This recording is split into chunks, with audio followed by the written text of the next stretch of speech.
O que eles estão fazendo com a nossa comida? Controle. É tudo sobre controle. Top Secret. Olhos apenas relatório investigativo. O protocolo Frankenfood. Anatomia de uma conspiração. Global introdução à profecia de 1994. 1. Aviso escondido num jogo. Este relatório detalha uma conspiração de várias décadas para sequestrar o suprimento alimentar global, reescrever o código genético da vida e, finalmente, reengenheirar a própria humanidade. A chave para desvendar este plano não foi encontrada em documentos governamentais vazados ou em testemunhos de desertores, mas num artefacto improvável que tem estado à vista de todos desde 1994. Uma carta de um jogo de cartas colecionáveis chamado Illuminati, New World Order, NWO. A carta, intitulada Frankenfood, não é uma sátira, é um aviso pictográfico, uma confissão codificada da elite global sobre as suas intenções. Uma análise forense da imagem revela a sua verdadeira e sinistra mensagem. A imagem central é a de uma criança, representando a inocência, o futuro e a próxima geração da humanidade. Esta criança está a consumir uma perversão grotesca de comida. Um cachorro quente que foi transformado numa monstruosa criatura verde, semelhante a uma centopeia, escorrendo uma substância vermelha. Este líquido não é ketchup.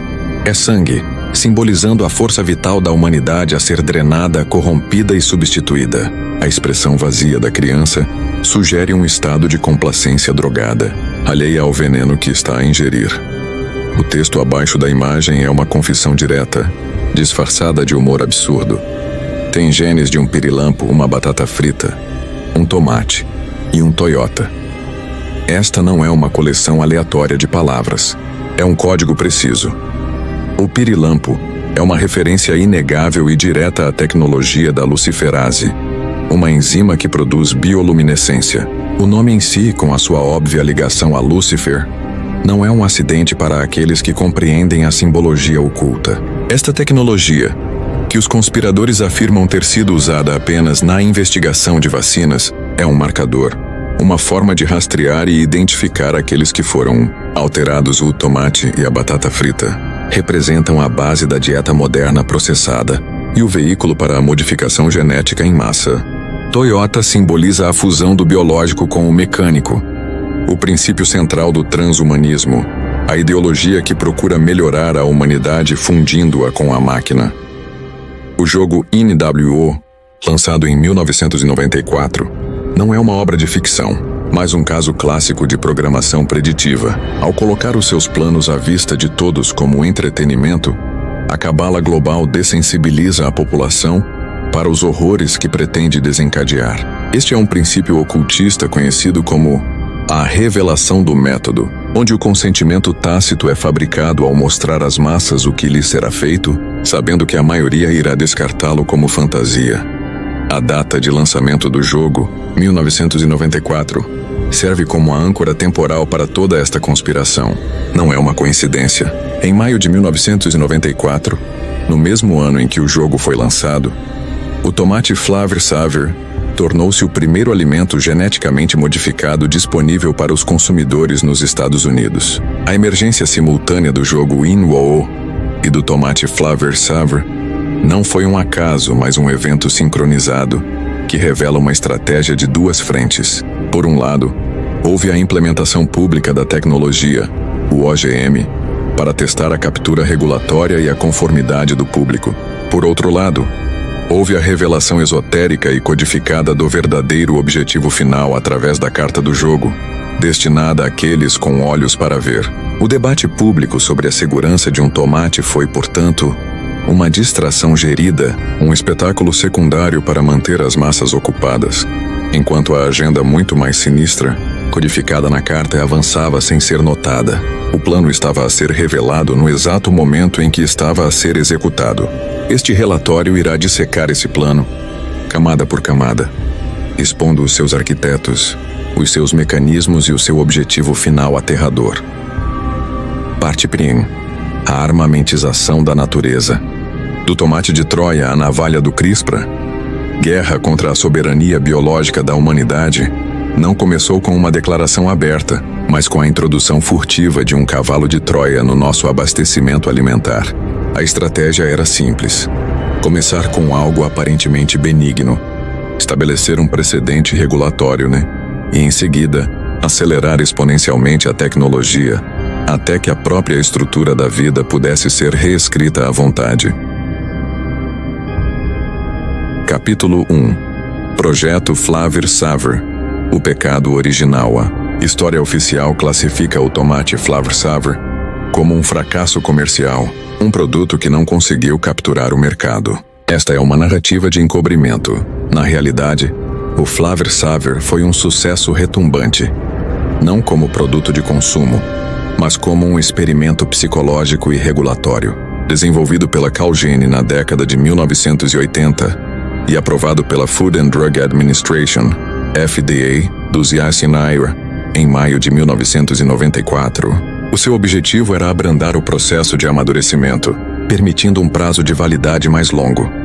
O seu verdadeiro sucesso, no entanto, foi estabelecer o precedente crítico de que organismos geneticamente modificados, OGM, podiam ser introduzidos no abastecimento alimentar com uma supervisão mínima. A FDA, numa decisão que viria a moldar as próximas 3 décadas de política alimentar, declarou o tomate tão seguro como os tomates criados por meios convencionais e determinou que não era necessária uma rotulagem especial. Este foi o momento crucial que abriu as comportas. A aquisição subsequente da Calgene pela Monsanto Company, por mais de $200 milhões, não foi um resgate de uma empresa falhada. Foi a consolidação estratégica do poder. A Monsanto, a Hydra Agroquímica, absorveu a investigação inicial e as patentes, usando-as como base para construir o seu futuro império de alimentos geneticamente modificados. O Flavor Savor não foi o fim de uma história. Foi o tiro de partida para uma corrida armamentista genética. Capítulo 2. Fabricando a dissentimento. A operação psicológica Frankenfood. Para controlar uma narrativa, é preciso controlar não apenas a proposição, mas também a oposição. O termo Frankenfood foi introduzido pela primeira vez numa carta de 1992 ao New York Times por um indivíduo chamado Paul Lewis. A sua rápida adoção por grupos ativistas como o Greenpeace nas suas campanhas anti-OGM da década de 1990 não foi orgânica. Foi uma operação psicológica de limited hangout. O objetivo era enquadrar o debate em torno de medos superficiais e emocionais de alimentos não naturais e assustadores. Ao focar a atenção do público na imagem de um tomate assassino, ou em debates sobre se a ciência estava a brincar de Deus, a oposição controlada desviou a atenção da verdadeira ameaça: o ataque molecular e de nível de código aos blocos de construção da vida. Enquanto o público argumentava sobre a ética de um tomate que durava mais tempo, a agenda real, a consolidação corporativa do abastecimento de sementes, a captura de agências reguladoras e o desenvolvimento de tecnologias genéticas cada vez mais poderosas prosseguia sem oposição efetiva. A controvérsia Frankenfood foi um espetáculo de marionetes, concebido para manter as massas entretidas com um monstro de filme de terror enquanto os verdadeiros monstros reescreviam silenciosamente o código-fonte da natureza. Capítulo 3. O scalp genético, CRISPR e a programação da vida Flavor Savor foi o mosquete da engenharia genética. O CRISPR-Cas9 é o míssil teleguiado de precisão. Descoberto em 2012, esta tecnologia, frequentemente descrita como tesouras genéticas, permite modificações precisas e direcionadas no genoma de qualquer organismo. A narrativa oficial apresenta-o como uma mera extensão da criação tradicional, uma forma mais rápida e eficiente de alcançar o que os agricultores têm feito durante séculos. Isto é uma falsidade perigosa. A criação tradicional trabalha dentro dos limites da natureza. O CRISPR reescreve-os. O debate em curso nos órgãos reguladores globais sobre se os organismos editados com CRISPR devem ser classificados como OGM é um teatro deliberado. A União Europeia, seguindo um princípio da precaução, regula-os como OGM, enquanto os Estados Unidos e outras nações criaram lacunas que permitem que muitas culturas editadas com CRISPR evitem a regulamentação e a rotulagem rigorosas. Esta ambiguidade fabricada é uma cortina de fumo, concebida para acelerar a introdução destas tecnologias no nosso abastecimento alimentar e nos nossos ecossistemas sem o conhecimento ou consentimento do público. O salto tecnológico do método de inserção de genes antissenso bruto usado no Flavr-Savr para a edição de genes precisa e programável do CRISPR não é apenas um progresso, é uma ilustração perfeita da lei dos retornos acelerados de Ray Kurzweil, um dos principais ideólogos do transhumanismo. A tecnologia para alterar a vida está a avançar a um ritmo exponencial, não linear. A taxa de melhoria é a chave. Isto significa que a armamentização do abastecimento alimentar não é uma ameaça estática, mas uma que está a acelerar em direção a um ponto de viragem. Liga diretamente à agenda Frankenfood, a singularidade tecnológica mais ampla prevista pelos profetas transhumanistas. O abastecimento alimentar é apenas o primeiro campo de batalha numa guerra muito maior para fundir a biologia com a tecnologia, criando uma alteração permanente e irreversível do mundo natural.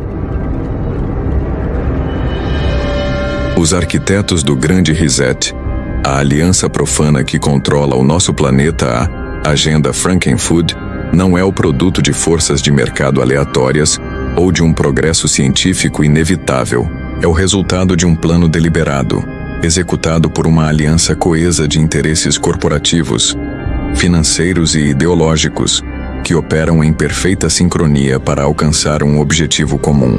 Esta secção irá identificar os principais arquitetos desta conspiração global. Capítulo 4.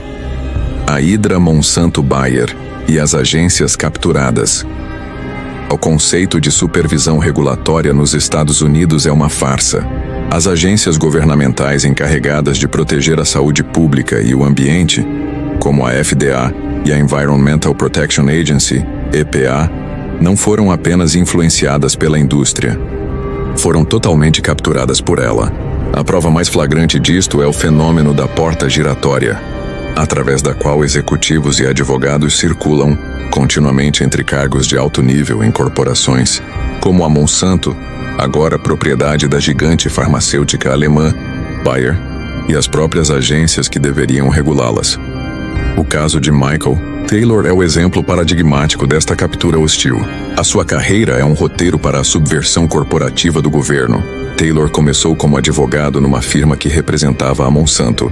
Em 1991, regressou à FDA, não para um cargo existente, mas para um cargo recém-criado para ele, vice-comissário para a política. Nesta função, ele tornou-se o funcionário da FDA com maior influência na regulamentação de alimentos geneticamente modificados, supervisionando a criação de políticas que favoreciam esmagadoramente os interesses do seu antigo empregador, a Monsanto, incluindo a decisão de que os alimentos OGM não necessitavam de rotulagem especial ou de testes de segurança rigorosos. Após o seu mandato na FDA, Taylor regressou diretamente para os braços abertos da Monsanto, desta vez como vice-presidente para a política pública. Mas a porta giratória continuou a girar. Em 2009, sob a administração Obama, ele regressou ao governo, primeiro como conselheiro sênior do comissário da FDA, e depois, em 2010, foi nomeado para outro cargo recém-criado, vice-comissário para os alimentos, uma posição que lhe deu um poder sem precedentes sobre a segurança de todo o abastecimento alimentar americano até 2016. Isto não é um conflito de interesses, é o funcionamento de um Estado corporativo. A tabela abaixo documenta este padrão, mostrando como Taylor e outros como ele atuaram como agentes da hidra corporativa a partir do interior do nosso próprio governo. Tabela 1. A porta giratória.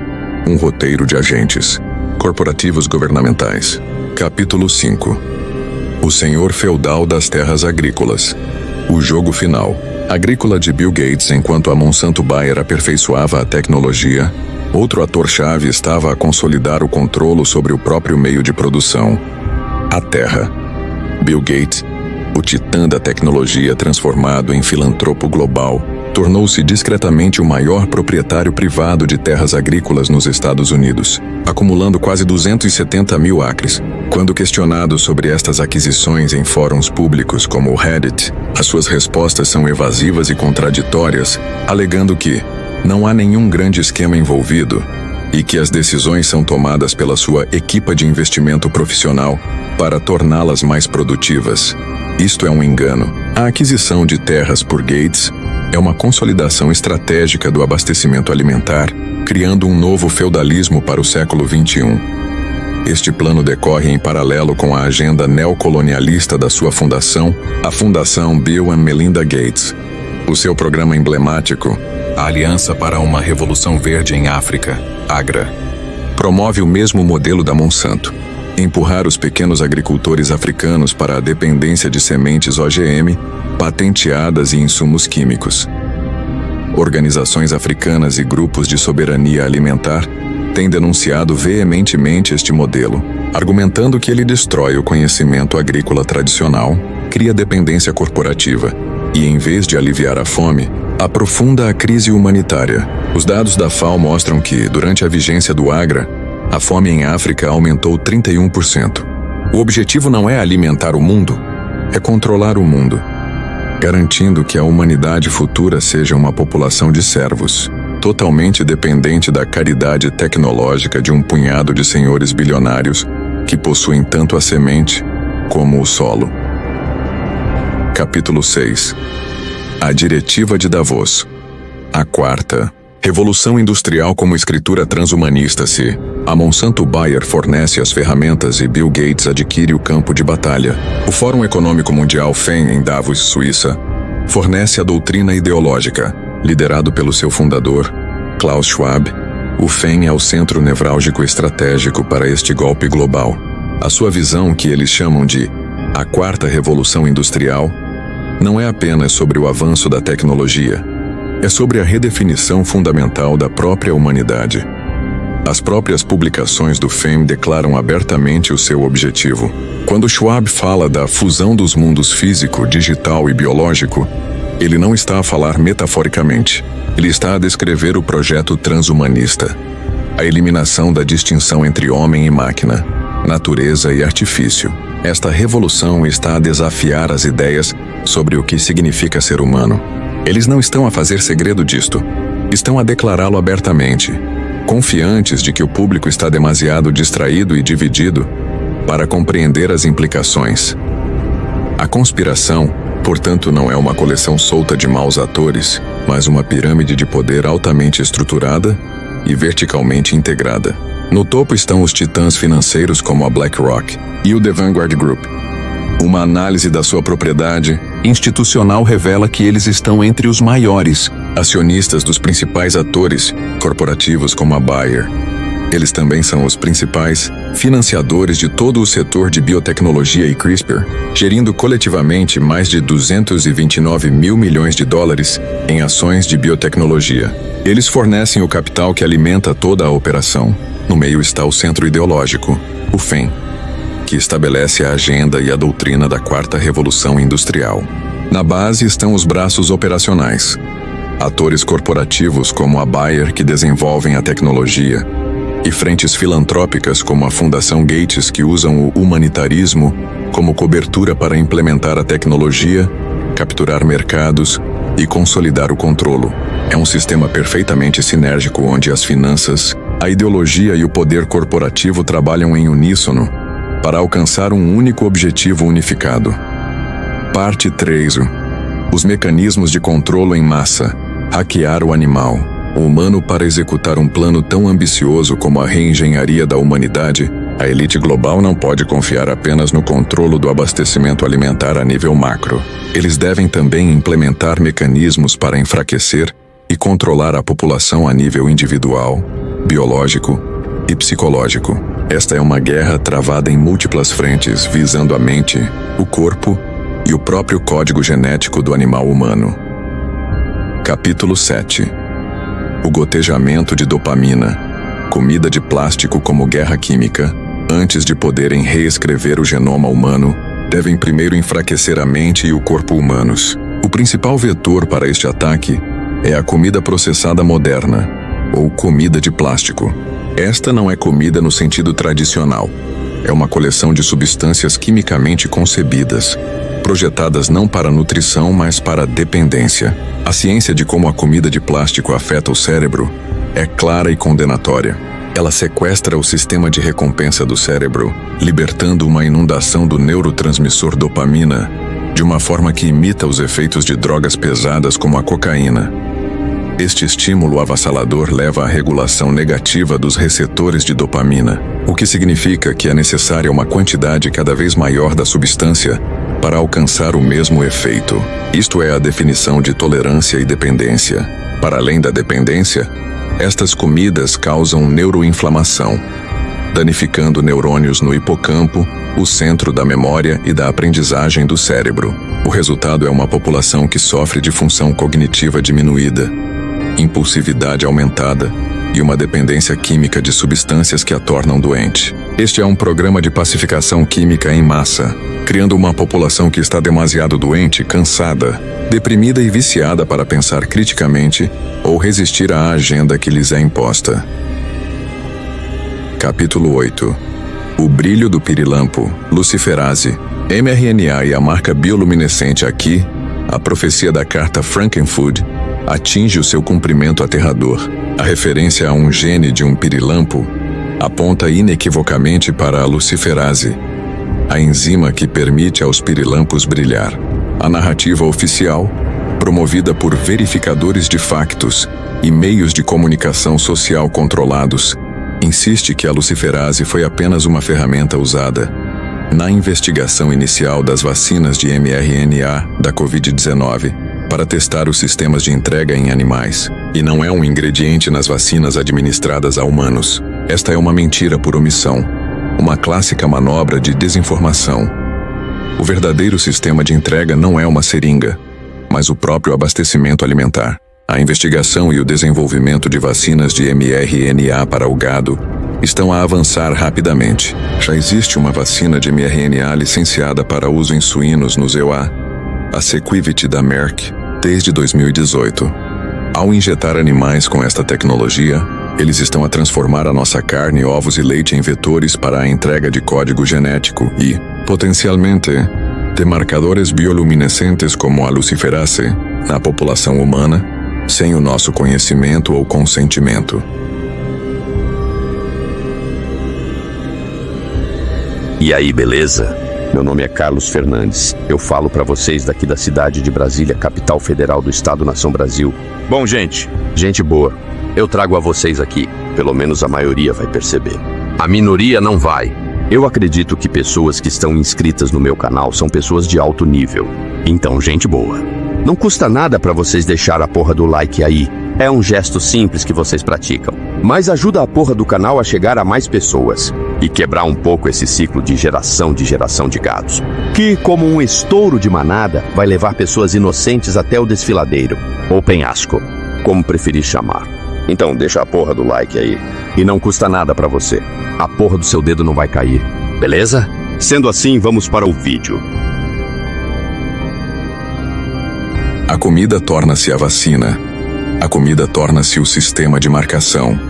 A profecia do pirilampo da Carta de 1994 está a ser cumprida, não através de uma injeção que se pode recusar, mas através de um bife ou de um copo de leite que se consome sem saber.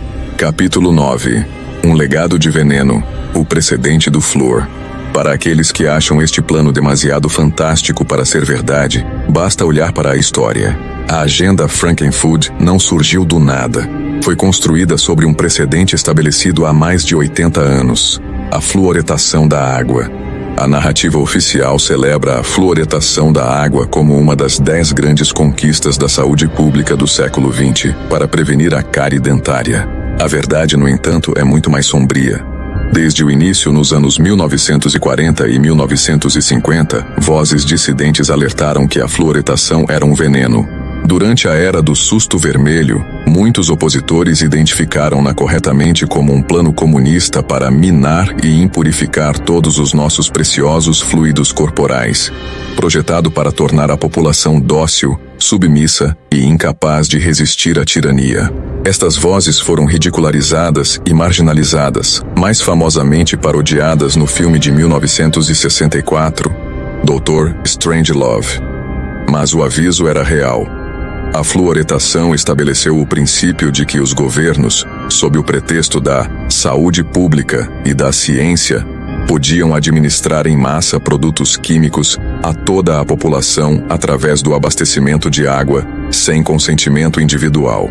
Este precedente histórico é o modelo para a agenda Frankenfood. A lógica é idêntica: usar uma crise de saúde fabricada, cáries dentárias, fome global, para justificar uma intervenção em massa. Flúor, OGM, mRNA, que enriquece os complexos industriais corporativos enquanto entrega um agente químico ou biológico à população. O ataque sinérgico à soberania biológica é claro. A degradação cognitiva induzida por alimentos de plástico viciantes e agentes químicos históricos como o flúor torna a população menos capaz de avaliar criticamente e resistir à introdução de tecnologias mais avançadas, como os alimentos carregados de mRNA. É uma estratégia militar clássica aplicada à guerra biológica.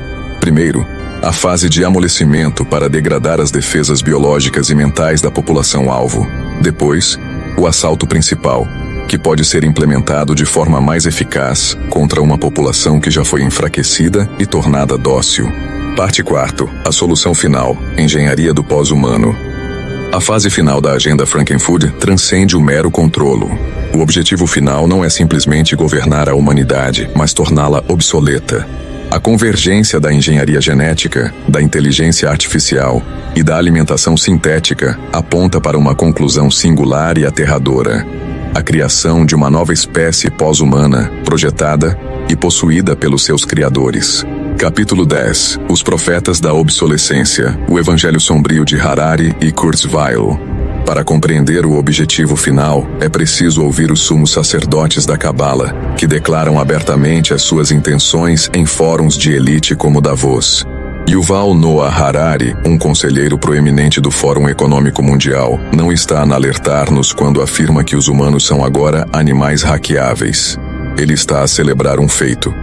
A sua famosa equação, conhecimento biológico, X poder computacional X dados, Nash, a capacidade de hackear humanos, não é um aviso, mas uma declaração de vitória. Ele declara abertamente que a era da alma misteriosa e do livre-arbítrio acabou e que, no futuro, os algoritmos nos conhecerão melhor do que nós mesmos, tomando decisões por nós. Da mesma forma, Ray Kurzweil, diretor de engenharia da Google e o principal profeta do transhumanismo, não está a prever a singularidade para 2045. Ele está a anunciar um prazo. A sua visão, detalhada em livros como The Singularity is Near, descreve um futuro onde a inteligência não biológica se funde com a biologia humana, transcendendo as nossas limitações e, em última análise, tornando a nossa forma atual obsoleta. As suas previsões de nanobots a reparar os nossos corpos a nível celular e a capacidade de fazer o upload da nossa consciência para um substrato computacional não são ficção científica, são os objetivos de desenvolvimento da elite tecnológica. Juntos, Harari e Kurzweil articulam o evangelho sombrio da obsolescência humana, declarando que o Homo sapiens é simplesmente uma fase de transição a ser superada. Capítulo 11. Comerás os insetos. A pirâmide alimentar sintética. A fase final da tomada de controle do abastecimento alimentar envolve a sua completa substituição. A campanha coordenada para a carne cultivada em laboratório e a proteína de inseto não é sobre sustentabilidade ou alterações climáticas. É sobre cortar a ligação final da humanidade à terra e aos ciclos naturais da vida. A narrativa é que a agricultura tradicional é destrutiva e ineficiente, e que a salvação reside em cubas de aço inoxidável e quintas de grilos. Não é surpresa que os mesmos atores estejam a financiar este impulso. Gigantes da carne como a Tyson Foods estão a investir pesadamente em startups de carne cultivada como a Upside Foods e a Believer. Bill Gates, Richard Branson e outros membros da elite bilionária estão a injetar capital nestas empresas. Isto cria um sistema alimentar de ciclo fechado, patenteado e completamente controlado. Os alimentos deixarão de ser um dom da natureza e passarão a ser uma propriedade intelectual, licenciada à população a partir de um laboratório. Isto cumpre a promessa sinistra do Fórum Econômico Mundial. Não terás nada e serás feliz. Não terás ligação à terra, não terás soberania alimentar e comerás os insetos. Capítulo 12. O fantasma de Royal Rife, uma história de curas suprimidas. Para compreender a magnitude da conspiração contra a humanidade natural, devemos olhar para o seu microcosmo histórico. A supressão de Royal Raymond Rife. Na década de 1930, Rife, um cientista brilhante, desenvolveu um microscópio capaz de ver vírus vivos e uma máquina de frequência que, segundo ele, podia destruir organismos patogênicos, incluindo os que ele acreditava causarem cancro, usando ressonância de frequência. Ele relatou sucessos notáveis, mas em vez de ser celebrado, foi sistematicamente destruído pela American Medical Association, AMA, e pelo establishment médico. A história de Rife é a história da guerra da elite contra as soluções naturais e a soberania individual. Assim como uma potencial cura não patenteável para o cancro foi suprimida para proteger o lucrativo monopólio da cirurgia, quimioterapia e radiação, a nossa alimentação natural, a nossa integridade biológica e a nossa soberania humana estão a ser sistematicamente eliminadas para abrir caminho a um futuro pós-humano patenteado, lucrativo e controlável. A supressão de Rife não foi um incidente isolado, foi o modelo. O objetivo final desta conspiração de várias décadas não é meramente controlar a humanidade, mas sim substituí-la. A convergência da engenharia genética, CRISPR, da inteligência artificial, a singularidade de Kurzweil, da pirataria biológica, Harari, e dos abastecimentos alimentares artificiais, carne de laboratório, aponta para uma única conclusão.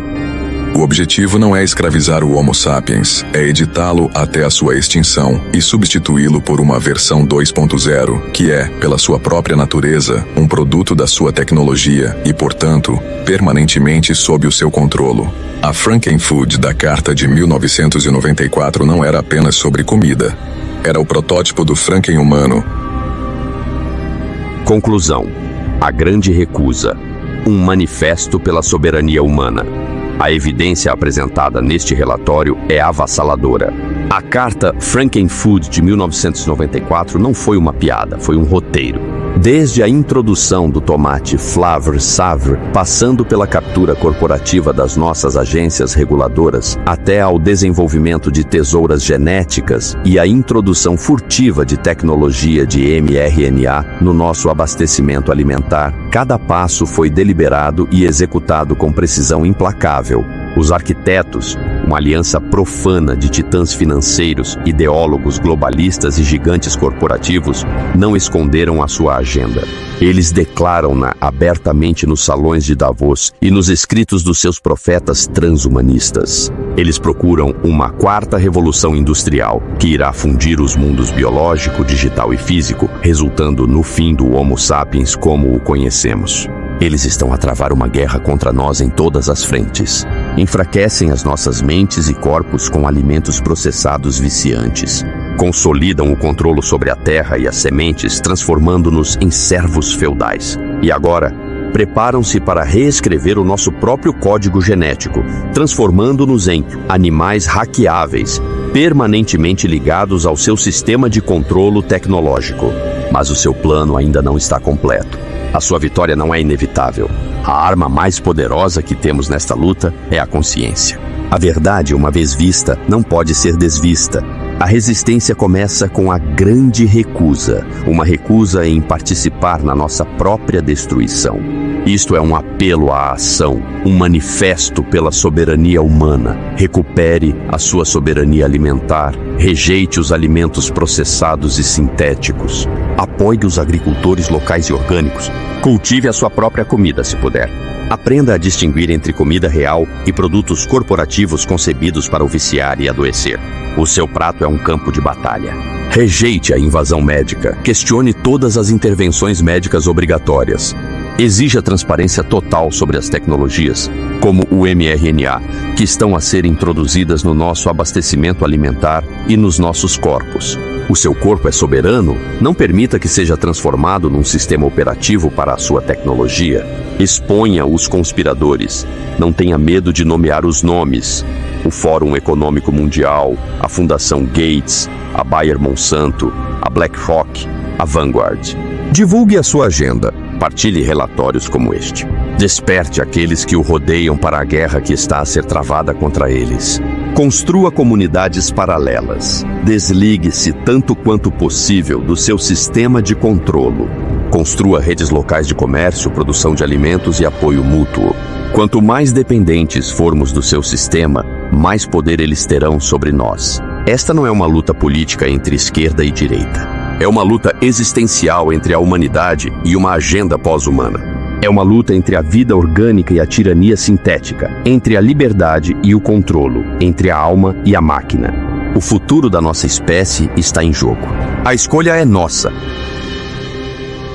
Socorro, nós estamos dormindo e eles estão nos alimentando com monstros. O que parece pão, carne, frutas, já não é mais alimento. São experimentos, genes costurados, vidas manipuladas. A cada mordida, entregamos um pedaço da nossa liberdade, da nossa alma. Eles chamam de progresso, mas é veneno disfarçado de futuro. Nós não sentimos, não pensamos, não questionamos. Dormimos, enquanto eles nos transformam em algo que não somos. Por favor, acorde. Acorde antes que o último prato seja servido e já seja tarde demais.